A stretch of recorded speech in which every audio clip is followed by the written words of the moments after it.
ಎಲ್ರಿಗೂ ನಮಸ್ಕಾರ. Welcome back to our YouTube channel whispers of heritage. ನಮ್ಮ ಕರ್ನಾಟಕದಲ್ಲಿ ಅನೇಕ ಶಕ್ತಿ ಪೀಠಗಳಿದೆ. ಅದರಲ್ಲಿ ಒಂದಾದಂತಹ ಮೈಸೂರಿನ ಶ್ರೀ ಚಾಮುಂಡೇಶ್ವರಿ ದೇವಸ್ಥಾನಕ್ಕೆ ನಾವಿವತ್ತು ಬಂದಿದ್ದೀವಿ. ಬನ್ನಿ ದೇವಸ್ಥಾನನ ನೋಡ್ತಾ ಇಲ್ಲಿನ ಪೌರಾಣಿಕ ಹಿನ್ನೆಲೆ ಮತ್ತು ಮಹತ್ವನ ತಿಳ್ಕೊಳ್ಳೋಣ. ಚಾಮುಂಡೇಶ್ವರಿ ದೇವಸ್ಥಾನ ಬೆಂಗಳೂರಿಂದ ಬರ್ತಾ ಇದ್ರೆ 140 ಕಿಲೋಮೀಟರ್ ದೂರದಲ್ಲಿದೆ ಮತ್ತು ಮೈಸೂರಿನ ಸಿಟಿ ಸೆಂಟರಿಂದ 13 ಕಿಲೋಮೀಟರ್ ದೂರದಲ್ಲಿದೆ. ಇನ್ನು ಚಾಮುಂಡೇಶ್ವರಿ ದೇವಿ ದರ್ಶನ ಮಾಡಬೇಕು ಅಂತ ಇದ್ದರೆ ಬೆಳಗ್ಗೆ 6ರಿಂದ ಮಧ್ಯಾಹ್ನ 2 ಗಂಟೆವರೆಗೂ ದೇವಸ್ಥಾನದ ಬಾಗಿಲು ತೆಗೆದಿರುತ್ತೆ. ಮತ್ತೆ 1.5 ಗಂಟೆ ಬ್ರೇಕ್ ಇರುತ್ತೆ. ನಂತರ 3:30ರಿಂದ ರಾತ್ರಿ 9 ಗಂಟೆವರೆಗೂ ದೇವಸ್ಥಾನದ ಬಾಗಿಲು ತೆಗೆದಿರುತ್ತೆ. ಇಲ್ಲಿ ಭಕ್ತರಿಗೆ ಮಧ್ಯಾಹ್ನ ಮತ್ತು ಸಂಜೆ ದಾಸೋಹ ಕೂಡ ಇರುತ್ತೆ. ದೇವಸ್ಥಾನಕ್ಕೆ ಬರಬೇಕು ಅಂದರೆ ಮೈಸೂರು ಸಿಟಿ ಬಸ್ ಸ್ಟ್ಯಾಂಡಿಂದ ಪ್ರತಿ 15 ನಿಮಿಷಕ್ಕೊಮ್ಮೆ ಗೌರ್ಮೆಂಟ್ ಬಸ್ ಫೆಸಿಲಿಟಿ ಕೂಡ ಇರುತ್ತೆ. ಓನ್ ವೆಹಿಕಲಲ್ಲಿ ಕೂಡ ಬೆಟ್ಟನ ಹತ್ತಿ ಹೋಗಬಹುದು, ಅಥವಾ ಮೆಟ್ಲು ಹತ್ತುತ್ತೀನಿ ಅಂತ ಅಂದರೆ 1000 ಮೆಟ್ಲಿರುತ್ತೆ, ಮೆಟ್ಲನ್ನ ಹತ್ಕೊಂಡು ಹೋಗಬಹುದು. ನಾವಿಲ್ಲಿ ಮೆಟ್ಲುಗಳನ್ನು ಹತ್ಕೊಂಡು ಹೋಗ್ತಾ ಇದ್ದೀವಿ.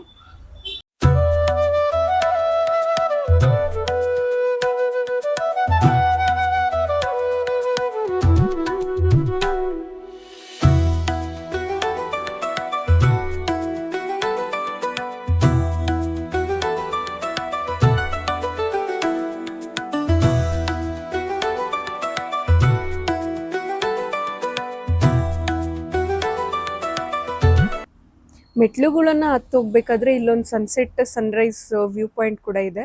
ನೀವೇನಾದರೂ ಬಂದರೆ ಇಲ್ಲಿ ವೀಕ್ಷಣೆ ಮಾಡೋದನ್ನ ಮರಿಬೇಡಿ.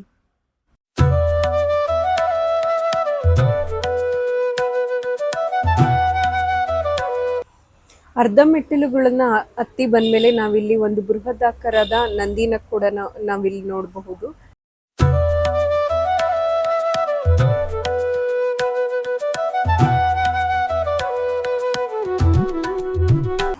ದೇವಸ್ಥಾನಕ್ಕೆ ಹೇಗೆ ಬರಬೇಕು ಅಂತ ತಿಳ್ಕೊಂಡ್ವಿ. ಬನ್ನಿ ಇಲ್ಲಿನ ಪೌರಾಣಿಕ ಹಿನ್ನೆಲೆಯನ್ನು ಕೂಡ ತಿಳ್ಕೊಳ್ಳೋಣ. ಪೌರಾಣಿಕ ಕಥೆ ಏನಪ್ಪಾ ಅಂತ ಅಂದರೆ, ಈ ಬೆಟ್ಟದ ಮೇಲೆ ನೆಲೆಸಿದ್ದಂತಹ ಮಹಿಷಾಸುರನನ್ನು ಚಾಮುಂಡೇಶ್ವರಿ ತಾಯಿ ಸಂಹಾರವನ್ನು ಮಾಡ್ತಾರೆ. ಈ ಕಥೆಯನ್ನು ನಾವು ದೇವಿ ಮಹಾತ್ಮೆಯಲ್ಲಿ ಓದಬಹುದು.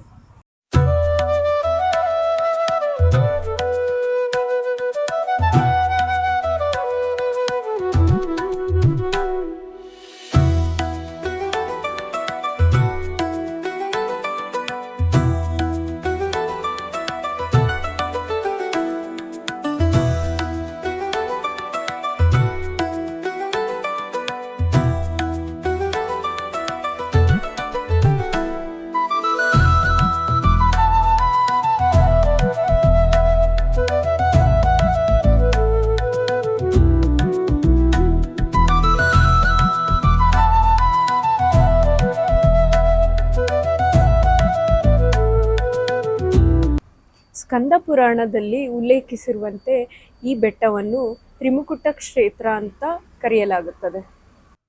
ಪಶ್ಚಿಮ ಭಾಗದಲ್ಲಿರುವ ಚಾಮುಂಡಿ ಬೆಟ್ಟ 8 ಬೆಟ್ಟಗಳಲ್ಲಿ ಒಂದಾಗಿದೆ. ಹಿಂದೆ ಇಲ್ಲಿ ಚಿಕ್ಕದೊಂದು ಗುಡಿ ಇದ್ದು ಕ್ರಮೇಣ ಇದು ಹೆಚ್ಚಿನ ಪ್ರಾಮುಖ್ಯತೆಯನ್ನು ಗಳಿಸಿಕೊಂಡಿದೆ. 1799ರಲ್ಲಿ ಅಧಿಕಾರಕ್ಕೆ ಬಂದ ಮೈಸೂರು ಅರಸರು ಈ ದೇವಿಯ ಆರಾಧಕರಾಗಿದ್ದು ಶ್ರದ್ಧಾ ಭಕ್ತಿಯಿಂದ ದೇವಸ್ಥಾನವನ್ನು ಅಭಿವೃದ್ಧಿಪಡಿಸಿ ಅದನ್ನು ದೊಡ್ಡದಾದ ದೇವಾಲಯವನ್ನಾಗಿ ಮಾಡಿದ್ದಾರೆ. ಇನ್ನು ಇತಿಹಾಸ ಏನಪ್ಪಾ ಅಂತ ಅಂದರೆ, ಈ ಚಾಮುಂಡಿ ಬೆಟ್ಟ ಹೊಯ್ಸಳ, ವಿಜಯನಗರ ಹಾಗೂ ಮೈಸೂರು ಅರಸರ ಕೊಡುಗೆಯಾಗಿದೆ. 12ನೇ ಶತಮಾನದ ಹೊಯ್ಸಳರ ದೊರೆ ವಿಷ್ಣುವರ್ಧನ ಹಾಗೂ 17ನೇ ಶತಮಾನದ ವಿಜಯನಗರದ ಅರಸರ ಬಗ್ಗೆ ಉಲ್ಲೇಖ ಇರೋದನ್ನ ನಾವಿಲ್ಲಿ ಕಾಣಬಹುದು. ಶ್ರೀ ಚಾಮುಂಡೇಶ್ವರಿ ಅಮ್ಮನವರ ದೇವಸ್ಥಾನ ಚೌಕಾಕೃತಿಯಲ್ಲಿ ಹಾಗೂ ದ್ರಾವಿಡ ಶೈಲಿಯಲ್ಲಿ ನಿರ್ಮಾಣ ಮಾಡಲಾಗಿದೆ. ಹೆಬ್ಬಾಗಿಲು ಮತ್ತು ಪ್ರವೇಶ ದ್ವಾರ, ನವರಂಗ, ಅಂತರಾಳ, ಗರ್ಭಗೃಹ ಮತ್ತು ಪ್ರಾಕಾರಗಳನ್ನು ಸಹ ಹೊಂದಿದೆ.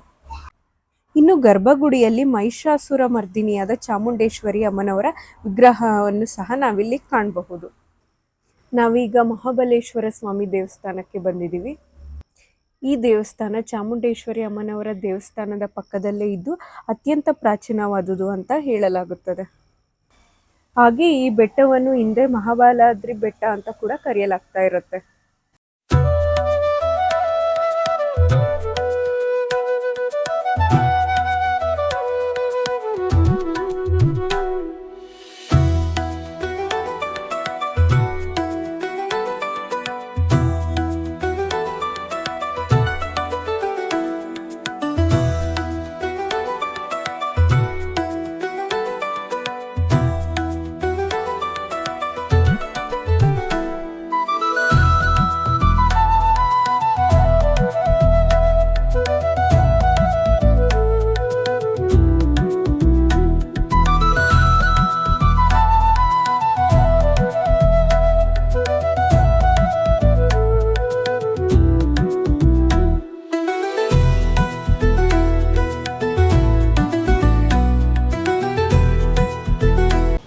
ಇದಿಷ್ಟು ಚಾಮುಂಡೇಶ್ವರಿ ದೇವಸ್ಥಾನ ಆಗಿತ್ತು.